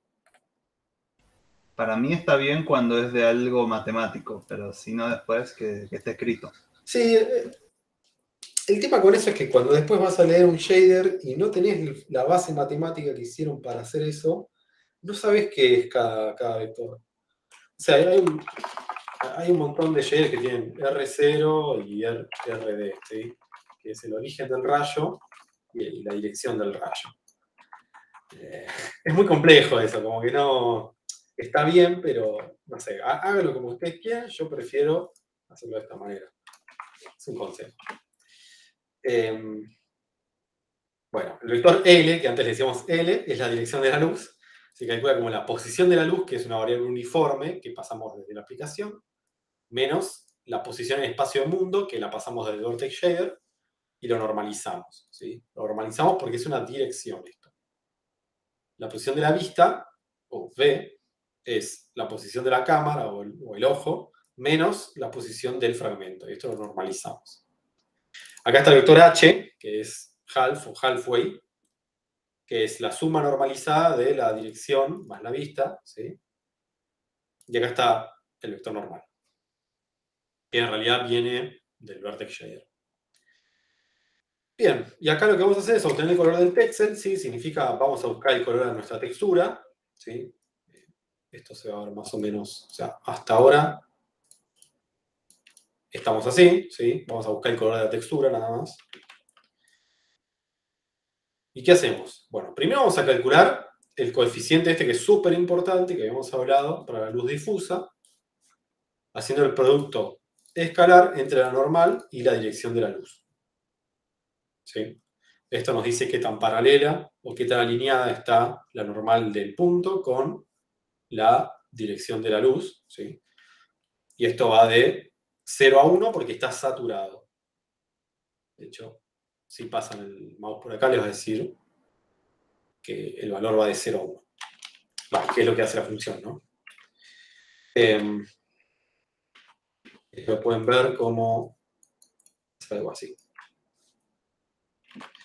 Piensen que esto lo estamos haciendo en el fragment shader, ¿sí? O sea, estamos haciéndolo píxel por píxel. Después calculamos la luz difusa, que es la final, por así decirlo, como el K difuso, que depende del material, por el color difuso, que depende de la luz, por N.L, que es este coeficiente súper importante. Término súper importante. Ahora vamos a calcular la luz especular. La luz especular se calcula como N.H, ¿sí? Que es el vector halfway, y hacemos la potencia de, ahora sí, está saturado esto, la potencia de esto por shininess, ¿sí? O sea, esto a la shininess. Por el color especular, perdón, coeficiente especular, que depende del material, por el color especular, que depende de la luz, y esto nos da la luz especular. Ya que tenemos esto y la luz difusa, podemos calcular el ambiente, ¿sí? Que es la luz ambiente por el K de ambiente, y después le sumamos la luz difusa y lo multiplicamos por el color de la textura. A eso le sumamos la luz especular y ya tenemos nuestro color final. Este es el shader básico de Blinfong, ¿sí? Consultas con esto.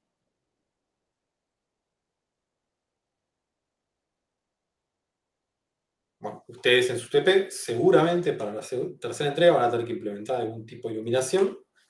Van a tener que pensar en implementar algo parecido a esto. Bien,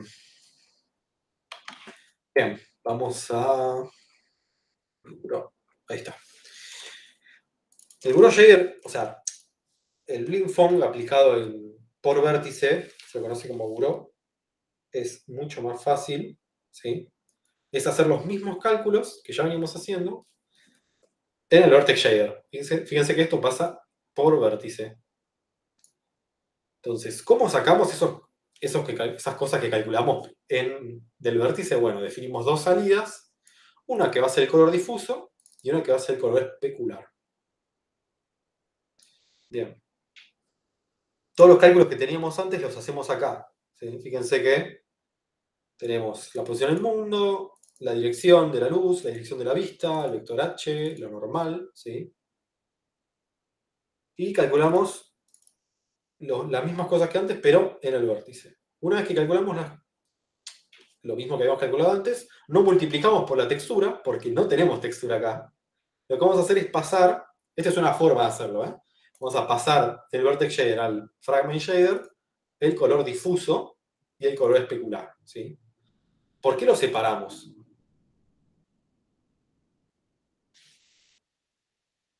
¿Por qué lo mandamos todos juntos? Porque el difuso se sumaba con el ambiente y después se añadía el especular. Sí, y te faltó una cosa en el medio. Se sumaba con el ambiente y después, ¿qué pasaba con eso? Ay. Sí, estaba acá, mirá. Se multiplica por el color de la textura, el ¿sí? color, claro, el de la textura. Y el especular se suma así como viene. Entonces separamos estos dos para hacer estos cálculos. La textura no podemos mandarla desde el Vertex Shader, ¿sí? O sea, teóricamente podríamos, pero es un poco más complejo y no conviene. Es más fácil hacer este cálculo que al menos ya nos simplifica muchísimas cosas, ¿sí? Desperdiciarías la textura si se lo pasas desde el vértice, ¿no? No sé, puede... A ver, no sé si en Monobeam se puede hacer, creo que ya lo discutimos una vez. Pero... ¿cuál es el problema con hacer esto acá? El primer problema, sí, vamos a desperdiciar la textura porque todas las cosas que tenemos definidas en nuestra textura que vamos a hacerle sample por vértice y no es muy... O sea, no se va a ver muy bien, a menos que tengamos una textura de mucha baja resolución. Y bueno, puede llegar a verse... qué sé yo. No sé si se va a ver muy mal, pero claramente a más cantidad de vértices mejor se va a ver. Menor cantidad de vértices se va a ver mucho peor, ¿sí? Y segundo, en el Vertex Shader no podemos usar Mip Mapping, ¿sí? ¿Por qué?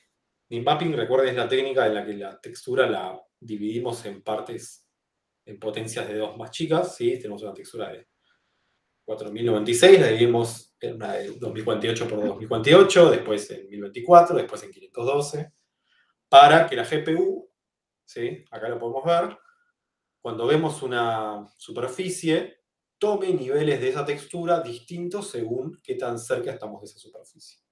¿Sí? Porque muchos píxeles terminan yendo a buscar un texel. Muchos texels terminan cayendo en un píxel. Entonces la GPU, ¿cómo resuelve eso? Bueno, usando estas texturas de menor resolución. En el Vertex Shader no podemos hacer eso, así que habría que usar un Text 2D Load, que básicamente es, no sé, vamos a usar Texture Sample. que acá hay que pasar las coordenadas de textura. ¿Y por qué un float 4? Porque hay que decirle que vaya a buscar el MIP más bajo, o sea, la textura en resolución completa. Esto no sé si va a funcionar en este modelo de shader, yo no creo que funcione. Vamos a ver qué pasa. Ya se lo estoy diciendo, no va a funcionar, pero vamos a ver qué error nos tira.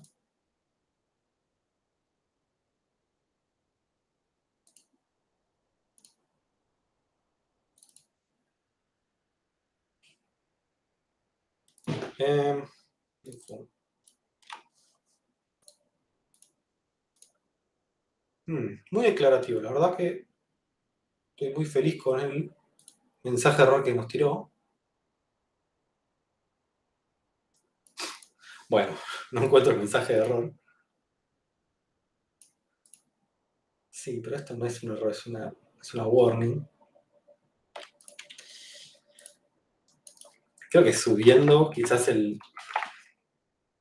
¿En dónde tenés el error, Ronan? No, es algo que ¿Qué busque agregaste, resolver. perdón? ¿Cómo? ¿Qué agregaste? No, agregamos el texto de load en el vértice. No se puede con esa versión de Pixel Shader. Exacto, sí, pero Y no... Monobabe no soporta, en realidad Motion Shader no soporta las versiones que soportan hacer un texto de load en Vertex Shader. Exactamente, había algún problema así, así que por ahora, o sea, no es que quisiéramos lo podemos hacer. Así que por ahora queda descartado. Pero sí, se podría hacer ese sample en el Vertex Shader si estamos hablando de algo que es un objeto que está muy lejos o tiene una calidad muy mala, o estamos en un juego o una aplicación gráfica, qué sé yo, que quizá busca algún efecto artístico muy distinto o particular. Pero bueno, por ahora no lo podemos hacer. Bien. Como dijimos en el Fragment Shader, tomamos la entrada de nuestro vértice, que es un color, y lo multiplicamos por el color de nuestra textura, que sí hay que hacerla en el Pixel Shader, y le sumamos la luz especular. ¿Sí? Esta es iluminación por vértice. Preguntas con Bro.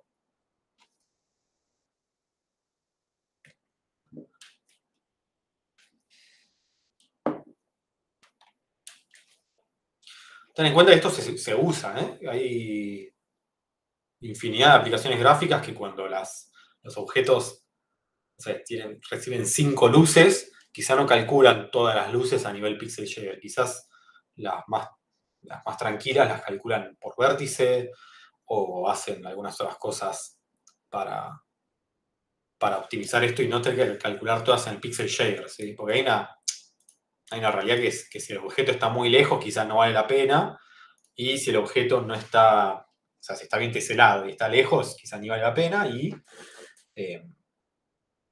quizás en algunos casos la luz sea muy chiquita y no sirva a calcular todo el tiempo, ¿sí?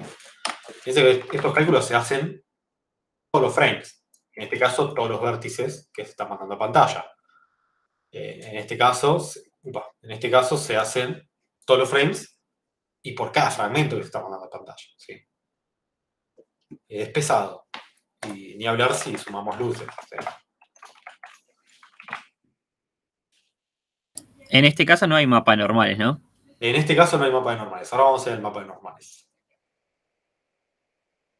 Para el mapa de normales es exactamente lo mismo, ¿sí? O sea, el Vertex Shader es lo mismo. El Fragment Shader es el que cambia, ¿sí? Porque el Fragment Shader solo tiene que hacer una operación más, que bueno, es importante. Acá lo reducimos en una función, pero ¿qué recibe? Vamos a ver qué recibe, ¿sí? Get normal from map va a recibir las coordenadas de textura, la posición en espacio del mundo y la normal, ¿sí? Transformada en el Vertex Shader que nos llegó. ¿Por qué si estamos obteniendo la normal del punto, o sea, del fragmento, queremos la normal que nos viene del vértice, si ya no nos sirve más? La normal se usa para la matriz TBN, ¿sí? Acá está lo que les decía, ¿sí? Esto hace sample de la textura, o sea, el normal map que está en ese espacio tangente, lo multiplica por 2 y le resta 1 para que ahora esté en el espacio de menos 1 a 1, aunque sigue en el espacio tangente. Y acá es donde viene un truquito, ¿sí?, de la placa de video, que nadie les va a exigir que se sepan esto de memoria ni nada más, porque es algo bastante complejo, pero esto lo que hace es obtener una especie de base, ¿sí?, para calcular las tangentes. O sea, por ejemplo, acá tenemos una tangente, acá tenemos la bitangente, ¿sí?, que es una tangente también al vector normal, que es perpendicular con la tangente. Y para calcular eso, bueno, usa un truco de la placa de video que se llama ddx, ¿sí?, y ddi, que devuelven una derivada parcial en espacio de pantalla. Un montón, ¿sí? ¿Qué significa esto? Creo que lo hablamos una vez, pero la placa de video cuando hace, o sea, cuando procesa los fragmentos, ¿sí?, tiene un montón de cores, pero es mentira que los fragmentos se hacen todos independientes uno del otro. En realidad, generalmente los toma de a pedazos, ¿sí?, o sea, de a 4 más o menos, y hace estas operaciones, ¿sí?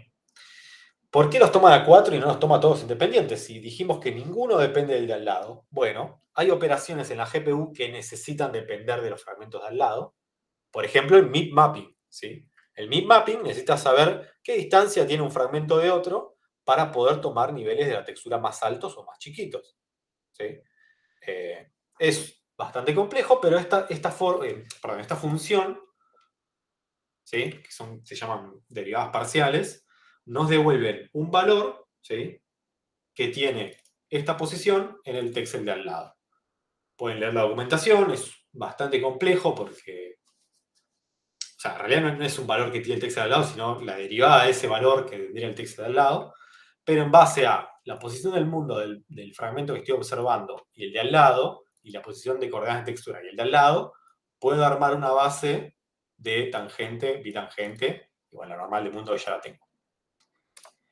Fíjense que la bitangente en realidad es el producto, ¿cómo se llama?, cruz entre la normal y la tangente. O sea, teniendo dos vectores, obtengo un tercero que es perpendicular a esos dos. Producto vectorial. Vectorial. Si nunca me sale el nombre del vectorial. O sea, o me sale el punto o el... Y porque dice cross ahí, sí, el producto que crossea. Sí, en realidad, cuando tenemos dos vectores, queremos encontrar uno que sea perpendicular a los dos. Y bueno, ¿qué vector es perpendicular a una normal y a un vector T? Cualquiera, la bitangente. Entonces, en base a esta matriz, que es la matriz TBN, se multiplica lo que hicimos sample en la textura, y esto nos da una normal en el espacio de mundo. Y los cálculos son idénticos, ¿sí? No hicimos nada distinto acá, más que esto. Entonces, piensen que es básicamente gratis tener un normal map en su aplicación gráfica. O sea, por algo que parece, si bien los cálculos no son fáciles, analizar esto no es nada simple, menos si estamos recién empezando, pero con una textura podemos darle un montón más de profundidad a nuestros modelos, ¿sí? Bien. ¿Qué más? ¿Consultas con esto? Cuando se hace el cálculo de, sí, como de la iluminación por el vértice, Sí. que nos habías mostrado hace un tiempo, parecía como, se veía como en un juego de Play 1. Bueno. ¿Los de Play 1 utilizaban eso? Sí, creo que la Play 1 no tenía iluminación por vértice. Perdón, por fragmento. De hecho, estoy casi seguro que no. Sería muy complejo que tenga iluminación por fragmento porque sí, no sé si los fragmentos que calculaba la Play 1 tenían la capacidad para hacer todos estos cálculos. De hecho, no creo que hagan todos estos cálculos. Hay un... ¿cómo se llama? Hay un documento dentro de Google Groups que pasó Matías, un exalumno, y creo que es docente, parte del equipo docente de sistemas operativos, si mal no recuerdo, que pasó un documento de la Play 1 y qué operaciones podía hacer. Bueno, esta era... O sea, BlinkFong no sé si hacía 100%, pero hacía algunos cálculos por vértice de iluminación. Al menos no creo que la parte especular la haga. Estoy casi seguro que la parte especular no la hacía. Debería volver a leer. Pero bueno. O sea, piensen que el cálculo por vértice no se hace solo en juegos viejos o en aplicaciones gráficas viejas. Se usa cuando las cosas están a mucha distancia. Podemos tranquilamente ponerle esto y que salga andando. Después, cómo transicionamos al otro shader, o sea, al que hace por píxel, bueno, se los dejo para que, no sé, de tarea. Bien. ¿Alguna otra pregunta con lo que venimos viendo hasta ahora?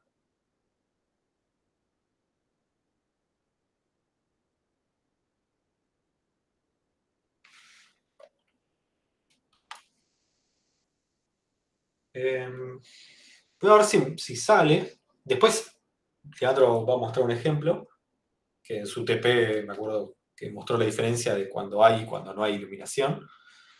Pero hay un montón de cosas, o sea, a lo que quería ver ahora es que hay un montón de cosas que se pueden hacer con todos estos cálculos. O sea, no es necesario así como está mandarlos a pantalla y listo. Podemos hacer otras cosas. ¿Sí? No sé si conocen alguna técnica como cel shading. Vamos a ver un poco de eso. ¿Sí? Cel shading es una técnica muy común, sobre todo a partir del 2017, que salió el último Zelda, pero igual ya existía de antes y es una técnica muy utilizada en un montón de videojuegos que no quieren irse para el lado realista, y está bien. Y es una técnica que dice lo siguiente.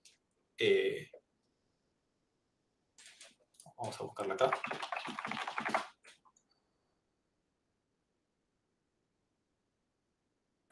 Por ejemplo, la idea es buscar esta especie de bordes, ¿sí?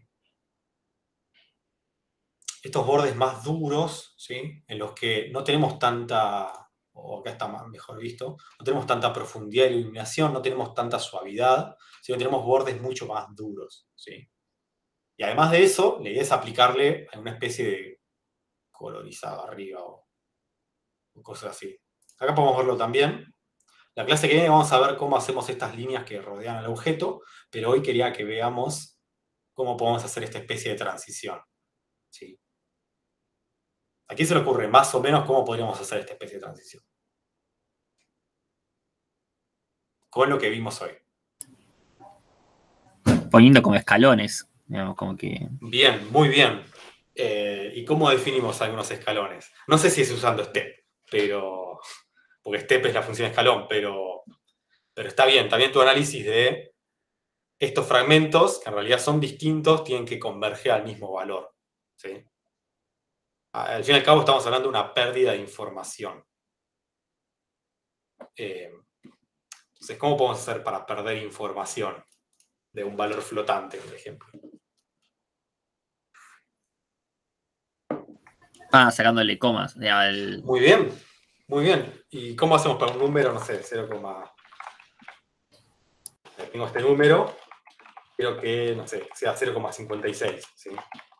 No hay una función que... Porque está por ejemplo, redondear, pero no hay una que es cortar. No me acuerdo cómo se llama la función esa.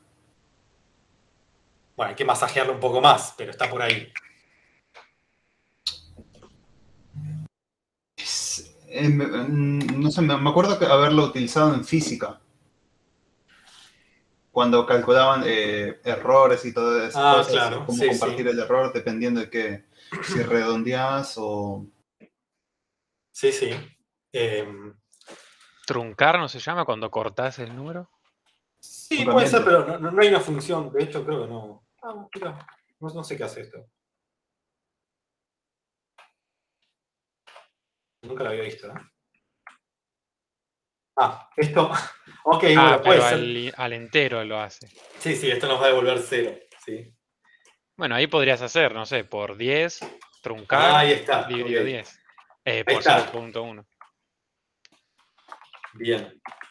Sí, de hecho se puede hacer con flor y otras cosas. ¿Sí? O sea, al fin y al cabo es parecido. Bueno, vamos a usar esto. no sabía que existía esta función, voy a tener en mi cabeza. Esto debería devolver, ¿sí? Si truncamos, no sé, esto por 100 debería dar 26, etcétera. Y si lo truncamos debería dar, perdón, si lo multiplicamos por 0,1 debería dar 56. No, 0,56, perdón. Bueno, bien. Ya sabemos cómo truncar un número y cómo hacemos para aplicarlo. ¿Qué es lo que necesitamos que pierda información? El color, ¿no? El RGB. No, sería el ángulo entre la normal y la luz, ¿no? O Probémoslo. claro. Truncar el resultado del producto escalar. Vamos a ver. Vamos a usar 100, ¿no? Qué sé yo, puede dar cualquier cosa. ¿En cuál estoy? En default, ok.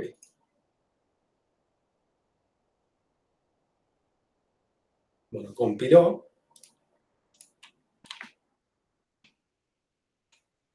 Vamos a dar un valor un poco mejor, ¿sí?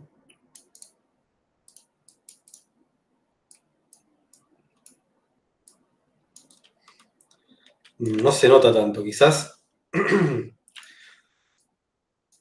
Quizás con un poco menos de precisión, o sea, perdiendo más precisión, quizás se ve mejor. Y capaz tiene, si ya viene con mucha precisión, capaz para probar así de un millón, ¿Un millón qué? que multipliques por un millón y después dividas por un millón. Creo que es al En vez de por revés. 100. Exactamente, no es al revés. Ah, Ahí sí, ganaría más es verdad. Bien, ¿y cómo hacemos lo mismo para la parte especular?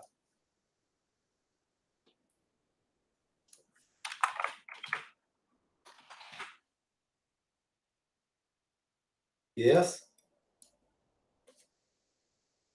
¿Y no sería justo en el valor antes de agregarlo? Aplicarle eso. Bueno, O sea, probémoslo, justo no sé.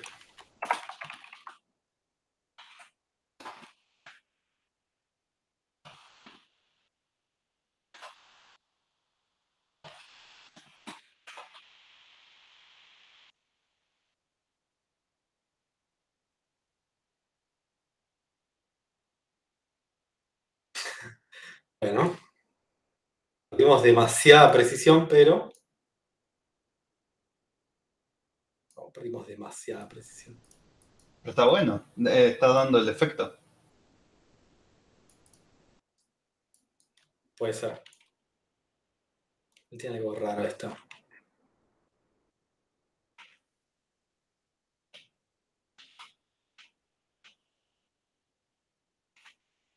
Bueno, al menos tenemos la base de eso. Quizás la textura es demasiado realista y si sacamos la textura se ve mejor. Seguro me tiene un error, no lo ven porque me gusta tirar errores. Es una pelota roja. De que no estoy pasando la textura o que la estoy pasando y no está bien, pero...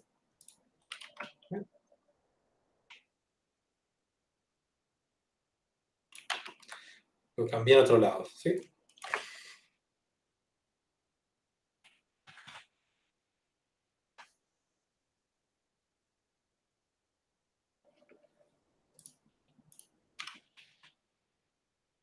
Re marea esto. Ok. Como no pasamos la textura, ok, Monogame no se rompió, pero hizo esta cosa rara.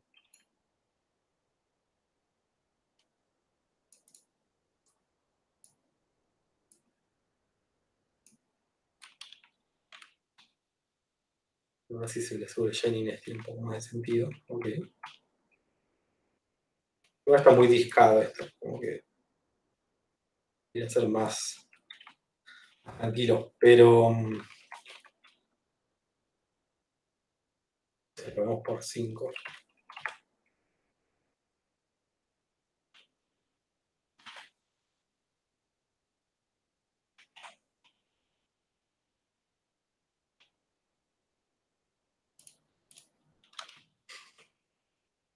Sí, bastante disco. Mucho disco esto, pero bueno.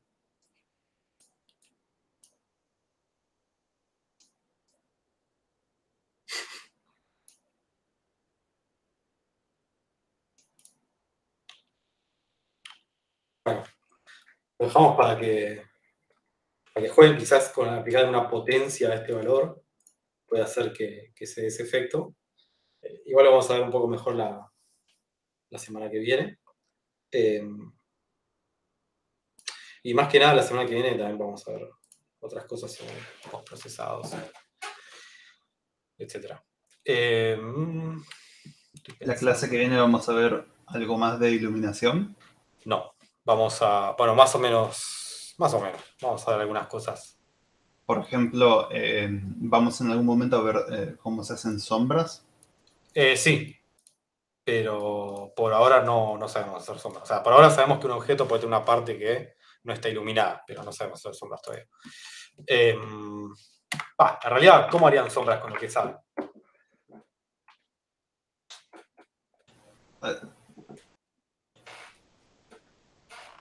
¿Una idea?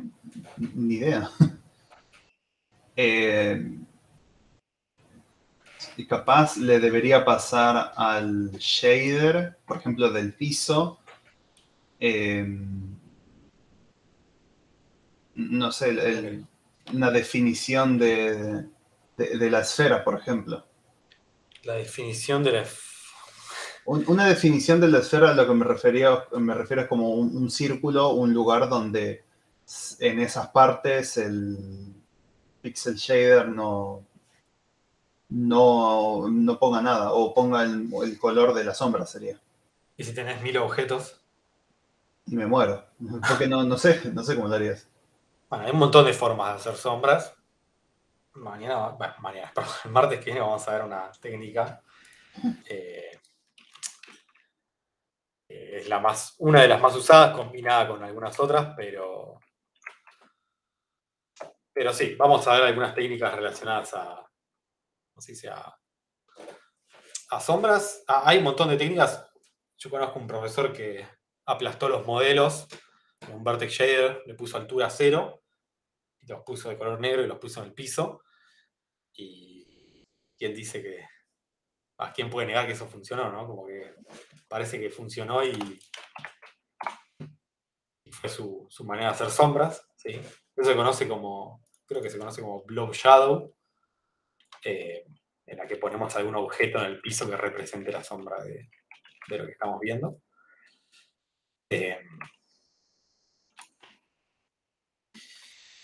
Pero sí, hay más técnicas para hacer sombras, ¿sí? Podríamos calcular, qué sé yo, en cada vértice, en cada fragmento, si el fragmento ve la luz. No sé, si tenemos solo esferas en el plano, no hace falta pasar un lugar donde estarían las sombras, sino con cada fragmento podríamos tirar un vector, hacer una especie de operación para ver si toca alguna esfera, y si no toca ninguna esfera, devolvemos 0, y si toca alguna esfera, devolvemos 1. Mucho más complejo ese. Pero bueno. Capaz se puede hacer algo con el efecto de Fresnel que habíamos visto, en el que, no sé, sería, en vez de un rayo de la cámara, sería como un rayo, bueno, no un rayo, es un vector de la cámara, pero que sea por cada fragmento, ¿no? Y de ahí yo me fijo como otro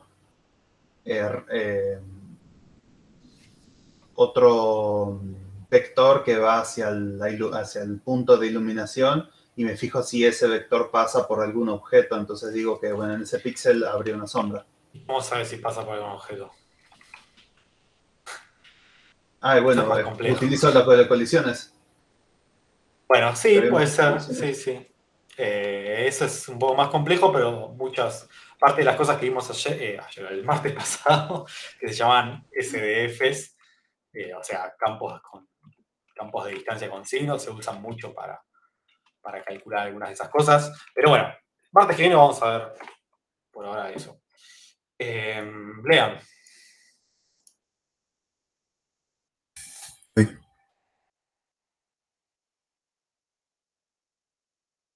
Perdón, no sé si querías mostrarnos algo. Sí, el juego, si quieren. Dale. Estoy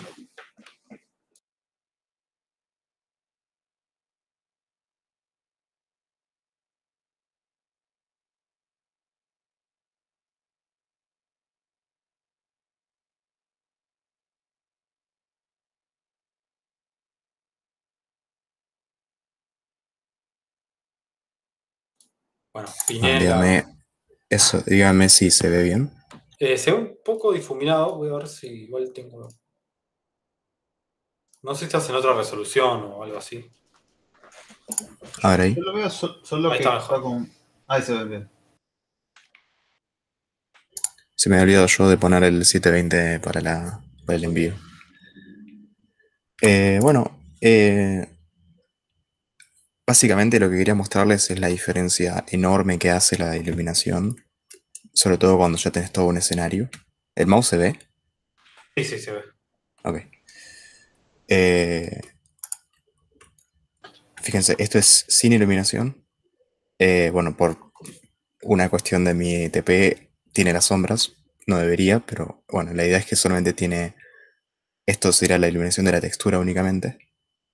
Y si activo todas las luces, la diferencia es tremenda. La luz está más o menos por allá. Entonces si yo giro para este lado, se ilumina toda la parte de atrás de la nave. Y si me quedo para este costado, se ilumina la parte derecha. Y este tiene el modelo Blinkphone, como el que vieron hoy. Y no mucho más, digamos. Si bien acá hay como un leve error en el escenario, está bastante bien en general. Sí, de hecho la nave como tiene ese reflejo. Está bueno. Y después, bueno, el tema de las normales que vieron hoy, esto tiene normal mapping. Entonces, si activo esto, pueden ver las normales del modelo. Sí, adelante y atrás. Y en el escenario también. Entonces todo esto es lo que usa el Blinkphone para saber cómo tiene que iluminar.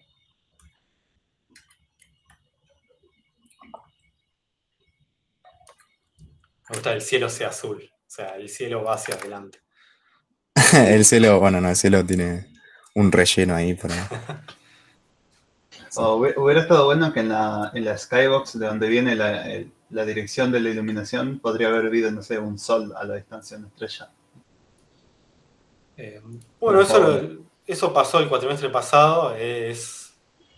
No sé si aplicaba mucho para este TP, pero al menos el TP de barcos del cuatrimestre pasado puso un sol en Skybox mediante un shader y además tomó ese sol como la posición de la luz.